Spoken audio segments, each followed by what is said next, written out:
Welcome on in, everybody, to a Jets Media Live show. I'm your host, Richie Melora. There's a lot that we got to get into in this jam-packed episode of a Jets Media Live stream. Aaron Glenn spoke to the media today. So we got a little bit of an idea of what we can expect from the quarterback position. I think Aaron Glenn handled the media very well today, and I think that's important because a lot of people are questioning whether Aaron Glenn is capable of talking to the media. Is he going to be dealing with this war with the media every time, or is he being more acceptance of them doing their jobs? There's a lot of things about that, but I think there's a clear idea of what we can expect with Aaron Glenn. He reveals, the big news today, which is Tyrod Taylor being the quarterback. Not like we already don't know the news, but, Aaron Glenn went a different approach this way around, where in the last few weeks he was reluctant to letting us know who the quarterback is going to be. He would tell the media, I'm not telling you, don't ask me.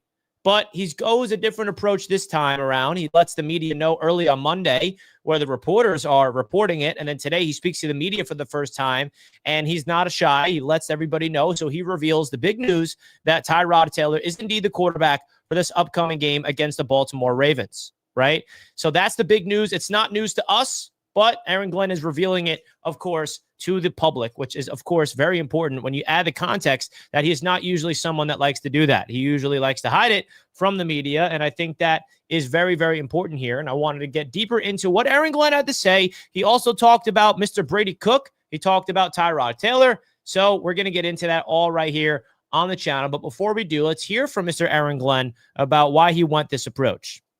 It was purely my decision. I felt like it was the time to do it. Again, had good conversation with both of those guys. And listen, these situations are not always easy, but as a head coach, you have to do what's best for the team. And I feel like it was best for the team.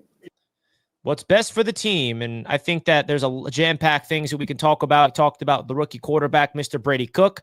Also talked about the reasons behind the Jets doing it. So let's get into it. Make sure you guys smash the like button on your way into the show. Really excited to talk all things New York Jets with everybody tuning into the show. Don't forget to subscribe. Shout out to Billy M is in the house. Jesse's here. Frank, Jason.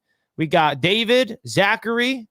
Shout out to everybody tuning on in. We got my boy Cameron coming in, liking the graphics. That's my man right there. Thank you, Cameron, as always, for being my guy with all these beautiful graphics. Edgar's in the house. Kyle. Let's go. Let's go. Let's go. All right. So let's get into business. Let's get into it. So the first topic I wanted to get into today — where is that at?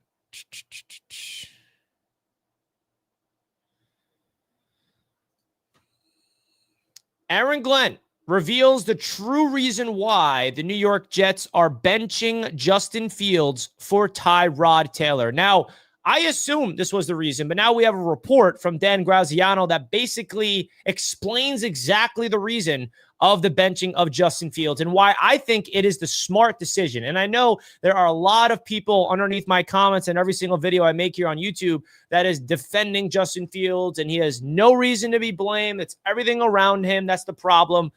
I get all that. This has nothing to do with just — I'm not bashing on Justin. I don't mean to do that. I love Justin as a person, but the reality is the reason the New York Jets are making this benching makes total sense because the Jets are in evaluation mode. So let's get straight into exactly what the report says. All right. So as you can see here on your screen, Aaron Glenn, he spoke to the media today, and this was a report from Dan Graziano saying the Jets' reason to switch to Tyrod is to do with their desire to evaluate the young skill players on the roster. This includes Mason Taylor, A.D. Mitchell, John Mechie, of course. This is what I've been telling you guys. This is why the Jets are making this decision. It's as simple as the New York Jets need to figure out a way to get these new wide receivers, A.D. Mitchell, John Mechie, their brand new rookie tight end that they brought in the draft in the second round. They need production. They need development. They need to figure out a way to understand exactly how to be productive through the air. And another underrated element to this, it's not just the playmakers, but it's the offensive coordinator, Tanner Engstrand. He needs to develop his game as an offensive coordinator. Now, the reason why they're making the change to Tyrod with this perspective in mind is Justin Fields' strengths is not throwing the football. He is a very good athlete. He knows how to make people miss in the open field. You can run RPOs, do all those things. The scheme when Justin Fields is at quarterback is to basically take advantage of Justin Fields' strengths and hide his weaknesses. That's what coaches do with the quarterback. And what they're doing with Justin Fields as a coaching staff this year is they put him in a box because he's limited as a quarterback. He does not have the ability to really process a defense, go through his reads, make throws down the field consistently. What Fields is really good at is zone reads, keeping the ball on the ground, taking some shots, one read, check down, not really complex things down the field. And we all understand that. So now the Jets are going to change their complete approach as an offense, because now with Tyrod out there as the quarterback, you can expect there to be more of a pass-happy approach. And it's not really a knock on Justin. It's just more about how this offense can develop for the 2026 season and beyond, because the Jets want there to be a system in place and some type of operation that they feel confident in when they go get their new quarterback in the offseason, whether that's in free agency, whether that is trading for a quarterback, or that's drafting one in the first round. There's a lot of different ways the Jets can go out there and get a new quarterback in the offseason. And we got all offseason to talk about that, who it's going to be. But the Jets need to develop Tanner Engstrand's ability to call plays without a limited quarterback underneath center. And Tanner Engstrand, if you guys forgot, coming from Detroit, he was the pass game coordinator. So it's not like he is foreign to the idea of passing the football. That was his specialty over there in Detroit. He helped Ben Johnson create plays that is about throwing the football. And when you have a quarterback in Fields who is simply limited to that capacity, it's hard for the coach to really even evaluate himself. So now what Tyrod is going to bring to the table is the flaws of Tyrod game compared to Justin Fields is his escapability. The one thing you like about Justin is whenever there was pressure, he has the ability to run around the pocket, escape pressure, not take a sack, because he can basically juke people out and pick up yards with his legs. Tyrod, though, he's not going to be able to do that. So what Tyrod's going to have to do is get the ball out fast. That is what Justin struggles with. So I think the cool thing about Tyrod, even in his limited sample size, we saw this season, the game he started against the Buccaneers and the second half against the Carolina Panthers when he came in, he's not afraid to throw the football. He understands where the routes are. He knows where his playmakers are. And he's going to give A.D. Mitchell, he's going to give John Mechie, Mason Taylor, Arian Smith even, opportunities to make plays. And I think that's all this offense needs right now. We need to have a guy that is going to let this offense build a structure, because we all understand this offense stinks. Flat out stinks. There's not anything to be excited about from the production of this offense this season. They've exploded at times, but they've been very inconsistent. The run game is on and off. And with the defense is loading the box to try to stop the run with Breece Hall, the pass game is open. But now with Tyrod, he's not going to be afraid to throw the ball, and he's going to take a lot of shots. I expect Tyrod to throw some interceptions. I honestly don't think that if Tyrod goes out there and struggles and he looks bad and the Jets lose, like, it's not one of those scenarios like, see, the Jets made the wrong decision, they should have kept Fields. Like, no, like, we're past that. Like, it's not a comparison of who's better, Fields or Taylor. It's not about who puts the Jets in a better situation to win. It's not about that anymore. The Jets are 2-8. It's what quarterback puts this offense in a better situation to develop the pass attack. And that's Tyrod. It's that simple. Whether they win or lose on Sunday has no impact of whether this was the right or the wrong decision to bench Justin Fields. That's how I look at it. And you look at the two wide receivers the Jets brought in the trades with A.D. Mitchell and John Mechie III. Starting off with A.D. Mitchell, I'm not giving up on the guy. I think that A.D. Mitchell had a very bad debut, and there's no doubt about that. You look at his ability to go out there and struggle. I really don't think that this is now we're going to look at A.D. Mitchell and he's going to have those pivotal drops every single game. Now, he obviously needs to establish himself. The thing about A.D. Mitchell I love is his physicality and his ability to get open, his size, his speed. He has traits. If he can just put it together and catch the ball and get opportunities, then you never know what's possible with a guy with the talent of A.D. Mitchell. Now, I'm not going to say he's going to develop into a star. That's not what we need him for. Garrett Wilson is our star wide receiver. We just need somebody to be solid next to him, because you look at this team 2026 and beyond from a wide receiver perspective. John Mechie III, now he had a very promising debut. This is a guy that I think that you could be hopeful for. He had a touchdown. He has speed. So it's not just A.D. Mitchell. It's both of these guys. A.D. Mitchell is a restricted free agent. A.D. Mitchell, though, or John Mechie III, he's a restricted free agent in the offseason. And then A.D. Mitchell, he's under contract for 2 years. So we have control of these two guys. If the Jets want, they have the rights to bring back Mechie if he looks good in these remaining 7 games. So you have Garrett Wilson, A.D. Mitchell, say you bring back Mechie, Arian Smith, and then you have all the money and the draft capital in the world to get another receiver in the building.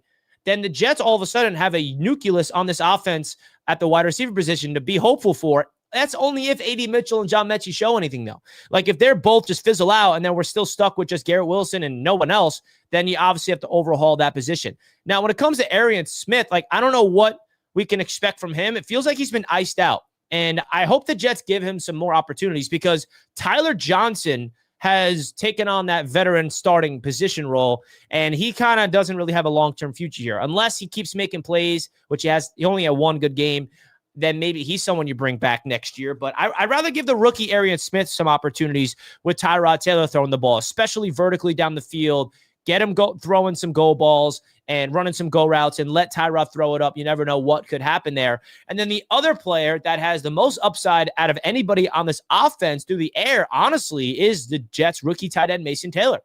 I mean, this is a real solid piece to this offense that I feel like has been just put in a box from a check down guy. Like, the only time Mason Taylor gets the rock, it seems, is when Justin Fields checks it underneath. Like, I want to see Mason Taylor go out there, line him up out wide, let him run some real routes, get creative, some drag routes, some corner routes, stick, all those tight end routes. I don't want him to be put in a box. Hopefully the Jets get more open here. And I think that now the Jets are 2-8 and they're in evaluation mode, they're going to run the ball, but they're really going to set up the play action more with Tyrod Taylor. And I think the reason that Aaron Glenn is doing this is smart. It really is. And obviously time will tell, but the Jets offense needs to build a system that is absolutely up to a standard that when this quarterback that we're going to bring in next offseason, he's coming into at least a stable offense. And the same thing goes for the defense, right? Next year, the Jets are going to bring in a lot of new defensive players. We don't know who.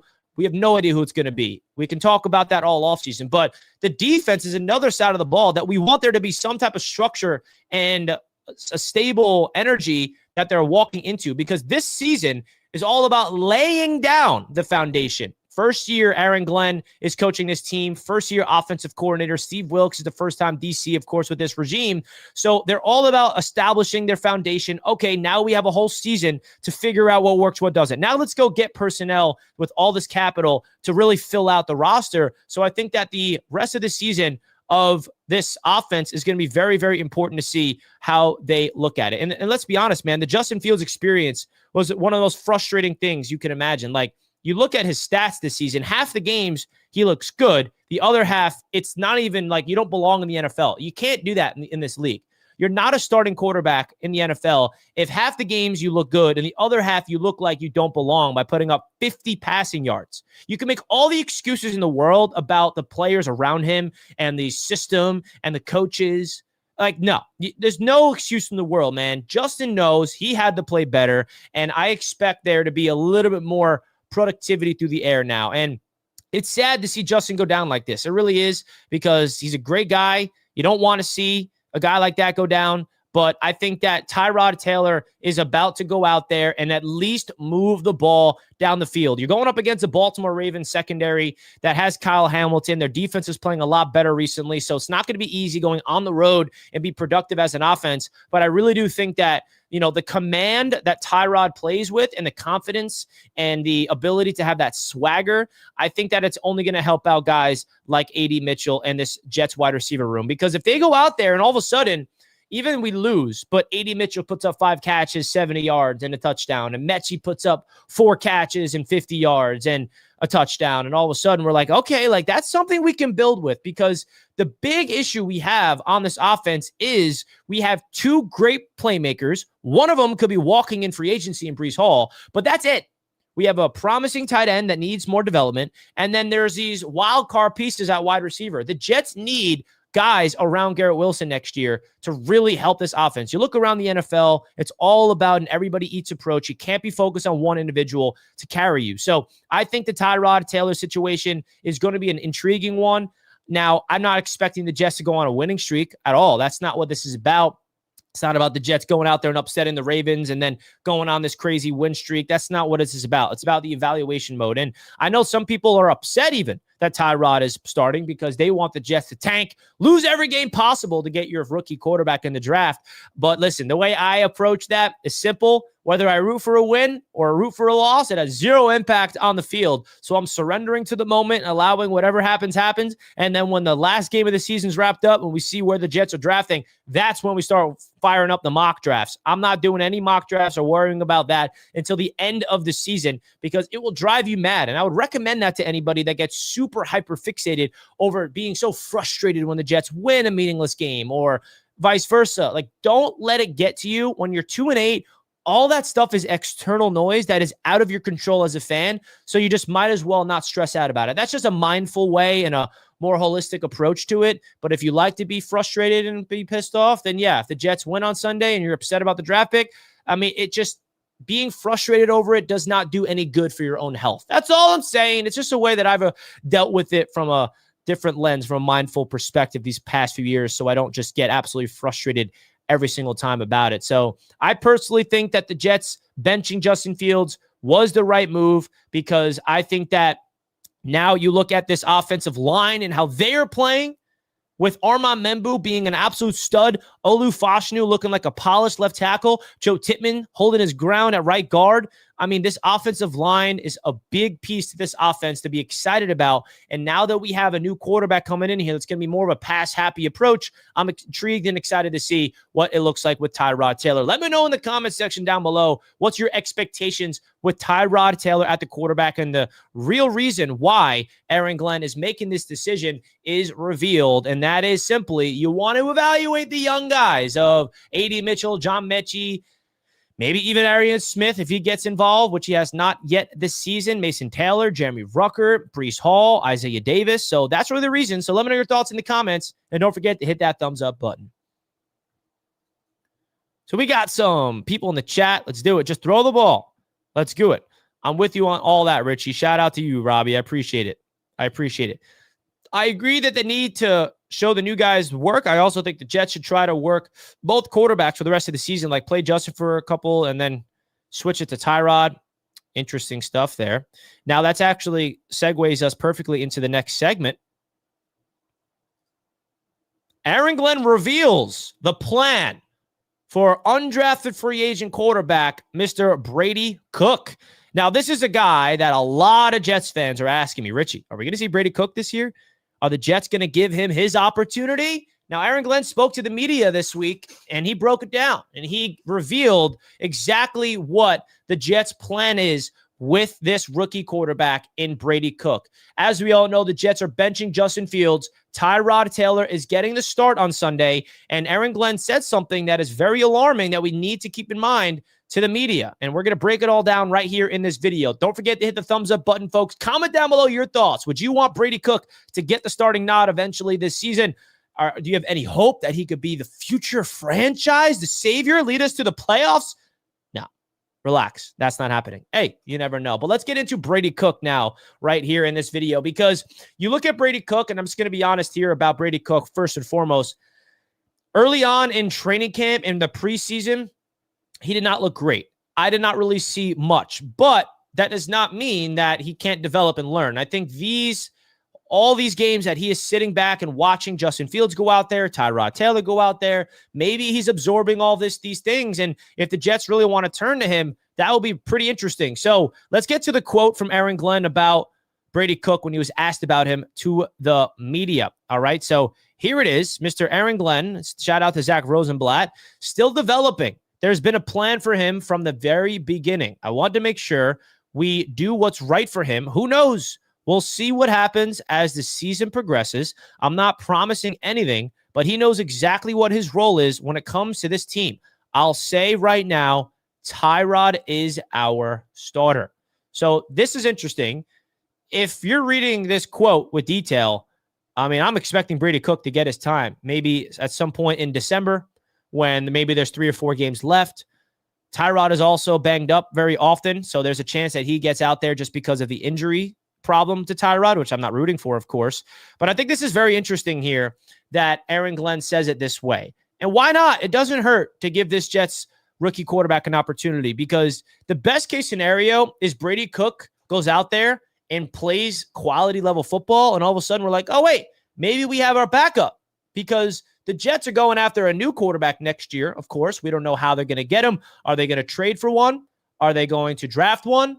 Are they going to sign one? We don't know. There's so many ways. Maybe the Jets draft one and sign one. That's an option. There's a lot of different ways. The Jets could be cutting Justin Fields, which would add a lot of dead cap money. The Jets are already paying Aaron Rodgers a lot of dead cap. So the Jets could have $57-ish million going to a non-quarterback that's on the roster, paying Aaron Rodgers and Justin Fields if they cut Justin Fields. Another question is, do you cut Justin, or is he the backup next year?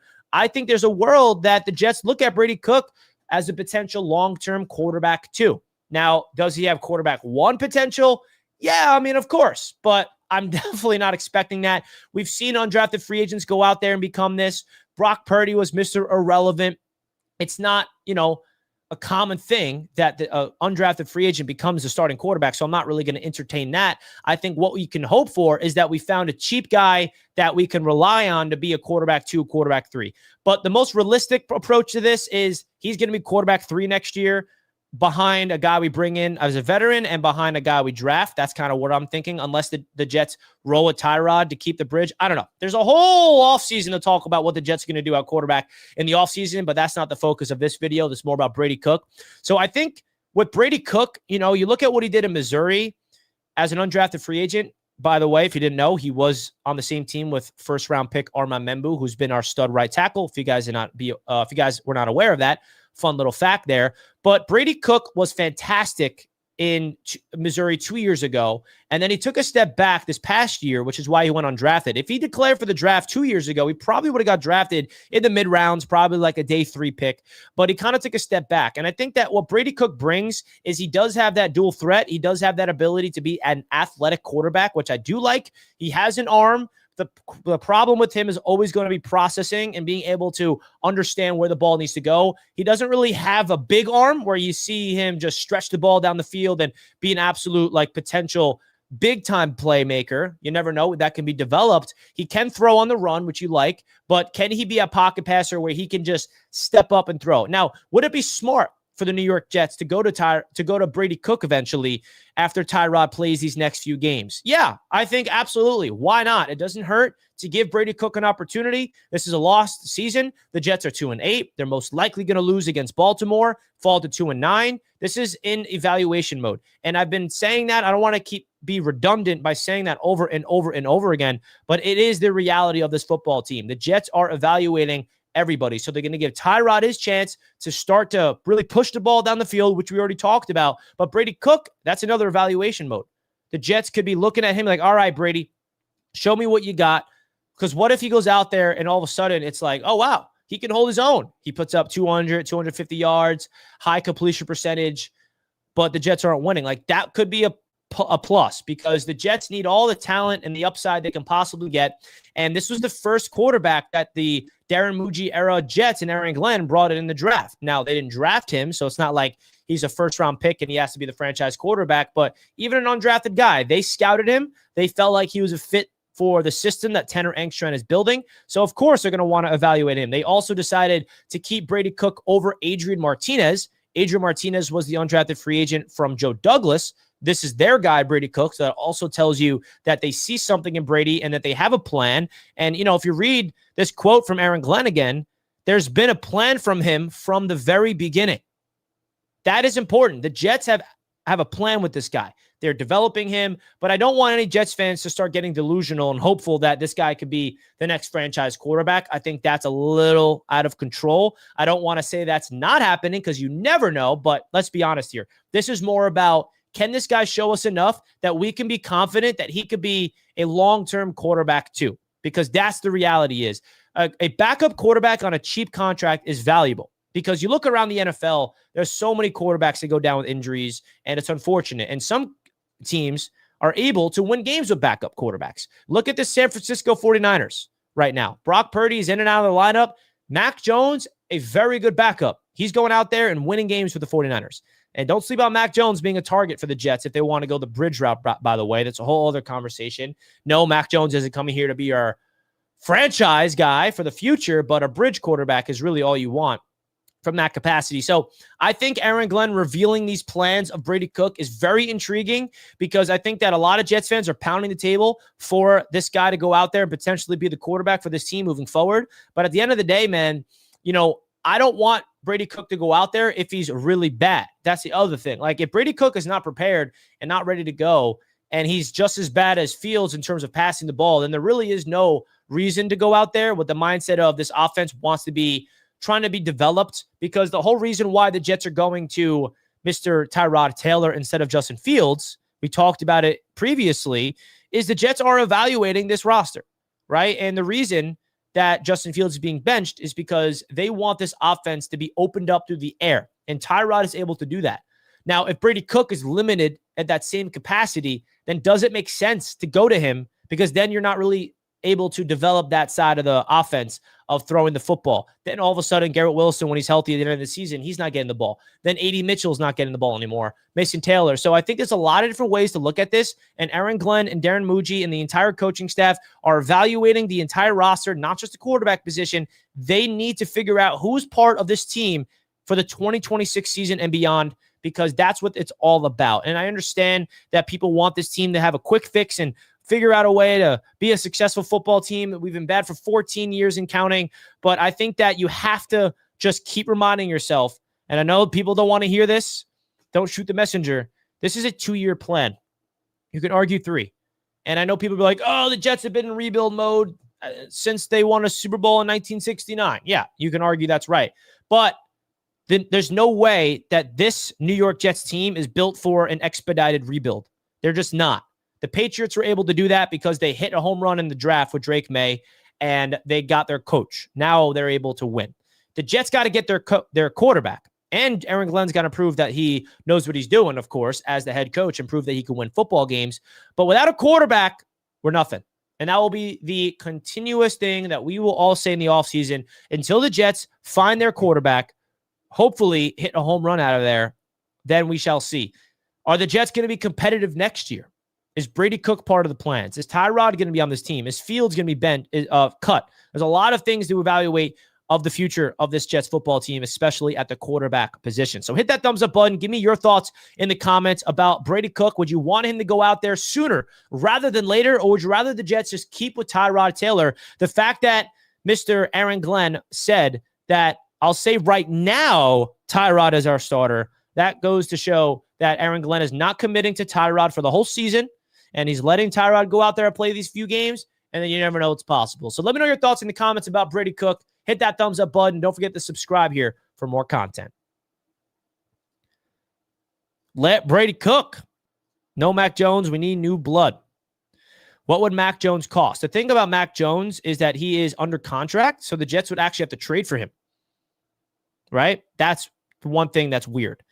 I don't really want to trade for Mac Jones if it's a little bit too much. Right? It's a little bit too much. That's how I look at it. Richie, that's BS. Justin have no weapons. Yeah, you can argue he has no weapons, but he also doesn't. I'm not going down that path. I don't want to go into this debate anymore.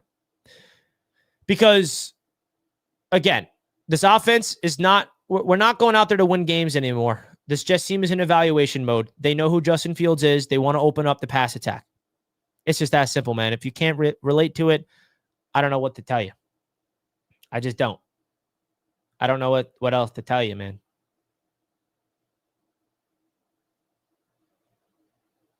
I don't know.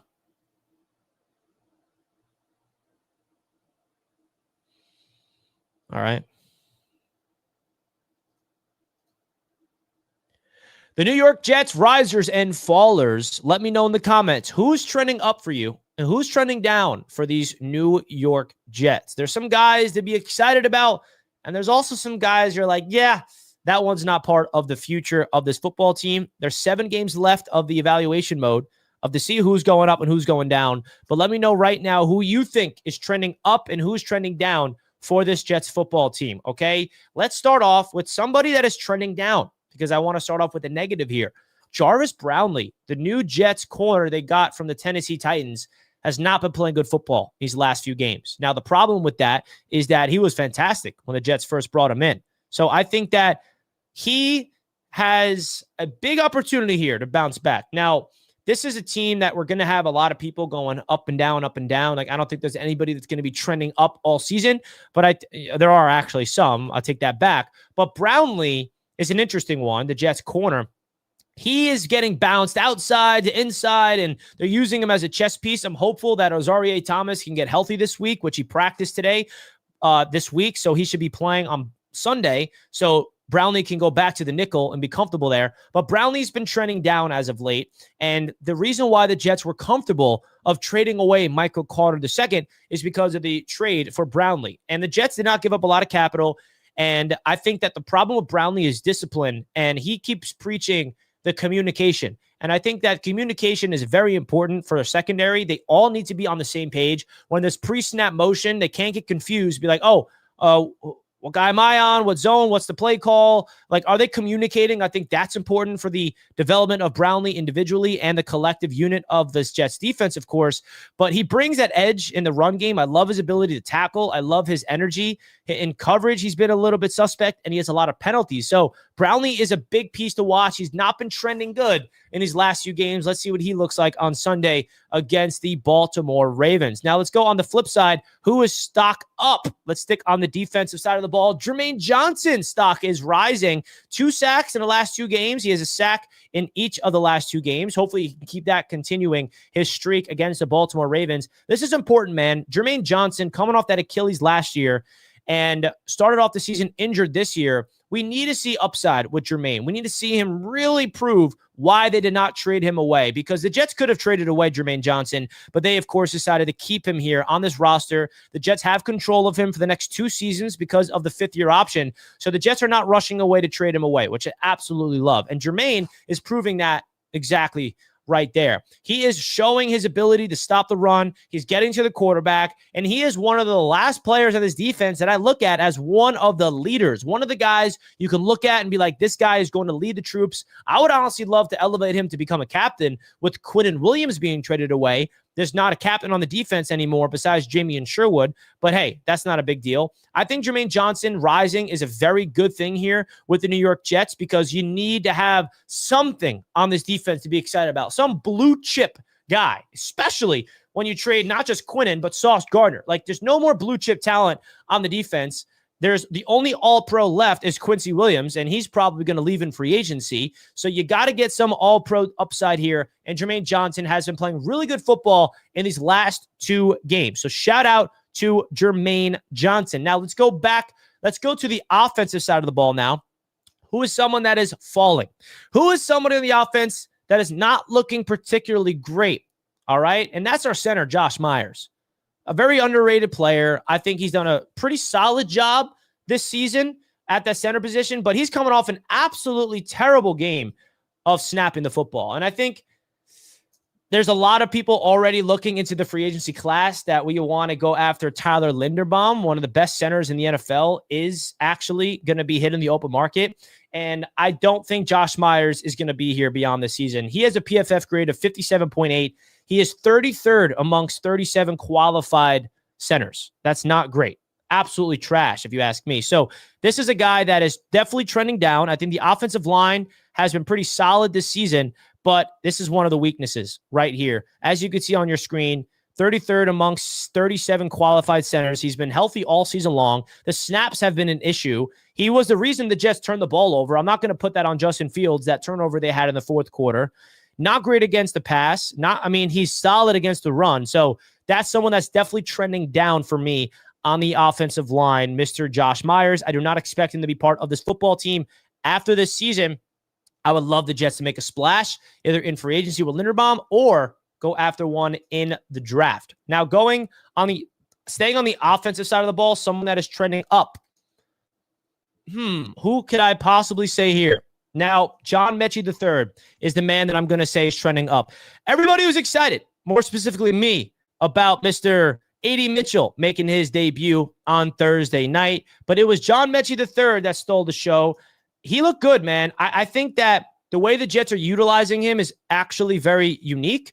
I think that this is somebody that Jets fans could be hopeful for to develop into this offense, because when he came in from the Philadelphia Eagles, this was before we got A.D. Mitchell. So we were all expecting him to be the guy, right? To be hopeful for, develop into something on this offense. But he hasn't really been able to, get a lot of playing time yet. Only 2 games with the Jets. And I think that this is a guy that is a pure slot receiver. You look at this receiver room with Garrett Wilson, A.D. Mitchell, John Mechie, Tyler Johnson, Arian Smith, Josh. It's a stack. I almost said stacked, but I meant crowded. It's not stacked. It's a crowded room. Mechie is the only pure slot receiver we really have to be excited about long-term. So this is a riser. Let's see if he can build on his success from his game against the Patriots. I'm excited to see what Mechie looks like. Everyone was excited about Mitchell, but Mechie was the one that kind of stealed the show. All right, so shout out to him. Now, a player that I wanted to highlight on the riser side of thing, on the defensive side of the ball, let me know in the comments if you did not mention any yet. This is an underrated player, a very underrated player that I'm excited to break down right here, and that is indeed Mr. Jowon Briggs. Jowon Briggs, the Jets defensive tackle that they brought in right before the season started. Very solid, extremely solid.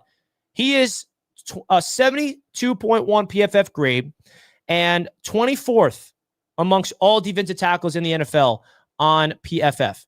I think this is a very underrated player. The Jets are rebuilding the defensive tackle position, and they absolutely need guys like him to step up. I think this is a really good trade, and I think that he is still young at 24 years old. This is a guy that the Jets are excited about, and it's more pass rush than anything. He's not great against the run. We need a guy that can get to the quarterback inside. When you trade away Quinnen Williams, you need players like this. Not a flashy name, not anybody to be like, oh, he has star potential, but he is solid, and I think that Jowon Briggs' name deserves to be talked about in the risers column for this football team on defense. So big-time shout-out to Mr. Jowon Briggs, because he is absolutely doing his job.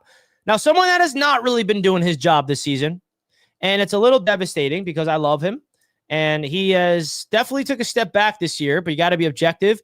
Someone on the defense that is falling, in my opinion, is Jamien Sherwood. Now, Jamien Sherwood is the captain, so he's responsible for the communication of this defense. Now, he's not been terrible, right? He's not been a bust, but he's not as great as I thought he was going to be. He's still learning this defense. He's still figuring out a way to become the captain. But you look at his grades, 69.5, 31st amongst all linebackers. He has a great run defensive grade at 11th. He's also getting a lot of tackles. But the thing about Jamien Sherwood I need to see more of is the command, is the communication, is that being a leader, organizing things. Because when I hear Brownlee talk about the Jets' communication problems, that falls on the captain. That falls on Jamien Sherwood. He's the quarterback. He's the Mike linebacker. He's the guy that is lining everybody up, calling the plays. He hears Steve Wilkes in his helmet. Like, this is the quarterback. This is the guy. Like, C.J. Mosley was fantastic with this football team. One of the most underappreciated players on the defense for the last 5 years was C.J. Mosley. And Jamien Sherwood needs that. And he needs to figure out a way to kind of study the tape enough where pre-snap, he studies the film of the opposing team, he sees what's coming, and he gets the defensive line to defend it. And I think that's the next step of Jamien Sherwood. So I would say he's on the falling side of things than anything so far. Not to say he cannot, become a really big piece to this team and start developing, but the Jets gave him a big contract, a 3-year, $45 million deal in the offseason, so he's not going anywhere. He's going to be the starter moving forward. So definitely Jamien Sherwood is a guy that is trending in the wrong direction, but it's not like he's a bust though. So I don't want to make it seem like Jamien Sherwood is trash. Like, that's not what I'm saying. I just feel like there could be better ball ahead of him. Remember, he was benched for a drive. The Jets disciplined him for something he did off the field. So I don't know what exactly he's doing, but that's definitely something else to keep in mind. Now, going back to the offensive side of the ball, someone that is trending up on offense. All right. Who is trending up on this offense? We talked about John Mechie. Who else is trending up? And I have to bring him up. I know it's an obvious one, but he is probably, you can argue, one of the most important pieces of this offense moving forward. That is Mr. Armand Membou.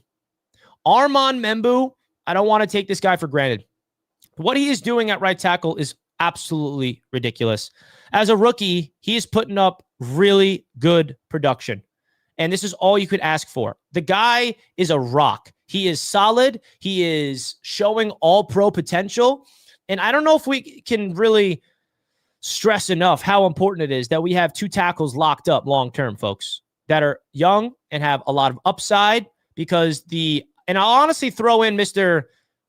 Olufashinu in this as well. Matt O'Leary tweeted this out that the Jets holding Myles Garrett to 2 pressures is still crazy because Myles Garrett, I think, went off yet again 2 straight weeks, and the Jets held him in check. And I responded to this on X saying, we must never take these 2 for granted as Jets fans. So I'm going to also package in Olufashinu in this risers column because we're not going to have to worry about drafting a tackle with any of these premium draft picks. And that is huge. You know how much flexibility that brings the New York Jets now?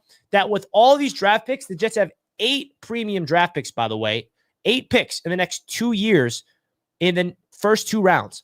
They don't have to do 1 pick on a tackle. They can draft a center or an interior guy on the offensive line, but the tackle position is very important for a football team to have, and the Jets have been swinging and missing.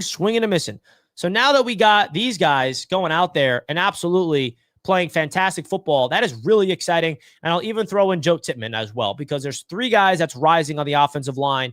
We talked about Josh Myers, who's kind of falling. John Simpson, you can also say, is falling a little bit, even though he's solid. He's not bad, but definitely exciting to see the young offensive line players, because next year when we bring in a new quarterback, that guy's going to walk into a pretty good offensive line. And that is not something we've been able to say for a long time. So do not take the offensive line for granted. We don't have to really rebuild the offensive line. That seems to be built and trending in the right direction. That is always a big time positive. All right. Now, another guy that is falling on offense, you got to bring up A.D. Mitchell. A.D. Mitchell definitely, he only has 1 game. So I'm not going to say A.D. Mitchell is a forever faller here, but in his Jets debut, the guy absolutely stunk. And let's just keep it a buck. Now, he was able to be a dog in terms of route running, but he was not able to take advantage of his ability in his debut. He was really bad. He had big drops. One of the passes was not his fault. It was should have thrown his inside shoulder, was outside shoulder. And then the other one he dropped. This was his Jets debut, so I'm not going to hang it over his head that he's just trash now. But definitely something to keep in mind. Is he going to be able to bounce back and provide some type of spark to this offense that we need? So he's on the trending down side of things, but I feel like a few games he's going to show up. I still believe in A.D. Mitchell. I'm not ready to just put him in that category that he stinks. I'm not ready to go there yet. You let me know in the comments if you're already there, giving up on the guy.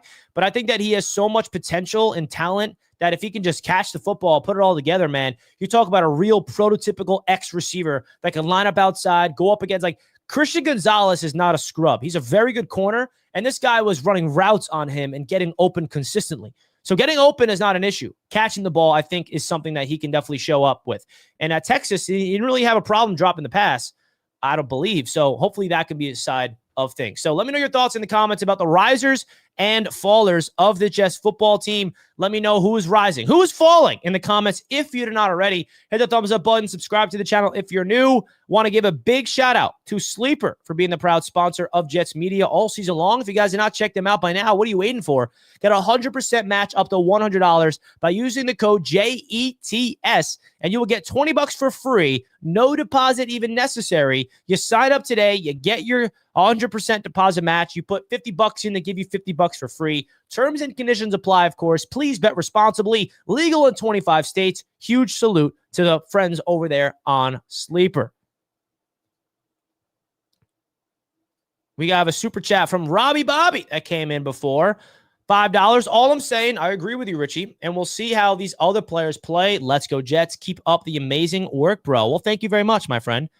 Thank you, Robbie, for being very consistent supporter of the channel, what we do here on YouTube. I cannot thank you enough for that, Robbie Bobby. Shout out to Robbie Bobby, my man, the myth, the legend. Appreciate you, bro. Another super chat. This one from LaSalle. Who would you take in this draft, Mendoza or Simpson? You can say other quarterback in the class, like I'm liking the guy from Oregon. Yeah, listen, I think it's just too early, man. I really do. I think that I cannot give you my definitive answer on November 19th. there's a lot of college football left to be played, which is why I'm saying that. I want to see Fernando Mendoza in the college playoffs. I want to see Ty Simpson in the college. Like, I want to see these guys in big, big games. We've seen them in big games this season, but when the pressure is at its highest in the biggest moments, I mean, that game-winning touchdown drive Fernando Mendoza had, who was that against? Penn State? Or I forgot who that was against. But that touchdown drive he had for the win, that was really ridiculous from Fernando Mendoza. I'm very high on Fernando Mendoza. I really am. I think that the more I do my research on Mendoza, the more I'm really intrigued by him because of his command. And I really like the style of Fernando Mendoza. Like the way he plays the quarterback position, I think is exactly what this offense is for. Tempo, pocket passer, gunslinger, throwing the ball deep down the field, not afraid to throw, take hits while you throw it over the middle. He's not your flashy guy, 6'5", really good fundamentals in his lower half, smart, intelligent. Like, I like that style of quarterback that Fernando Mendoza is. So I maybe lean more him. Ty Simpson, he has more upside, I feel like, because he's got that flashy element to his game. But my problem with him is always going to be lack of experience. Only 1 year of a starter is a little bit of a red flag for me personally. But hey, you never know. Still a long way to go. But I do love what I'm seeing from Mr. Fernando Mendoza. And I like what I'm seeing from Ty Simpson, man. He looks like he's the real deal. Just because he barely's played does not mean it's anything, right? I like Ty Simpson. I think that he has that more talent. If you ask me who's more talented, I'm going to go with Ty Simpson. But when it comes to like franchise upstairs, more of a safer pick, it seems like Fernando Mendoza. That's really my assessment so far. And then Dante Moore is great, but I don't expect him to go into the draft. He could not declare, just like Drew Aller did not, which he probably regrets. So we're going to wrap up the show here, folks. Thank you guys so much for tuning in to another episode here of Jets Media. Hit that thumbs up button if you did not already. Appreciate this chat. Johnny, Jesse, Mateer might be the steal. Yeah, John Mateer as well, but his injury concern is an issue. Clemens is going to get re-signed. Indy Jets. Loving his Michael Clemens. I absolutely love it. All right, I'm out of here, folks. Enjoy the rest of your evening, and let's go Jets. Peace.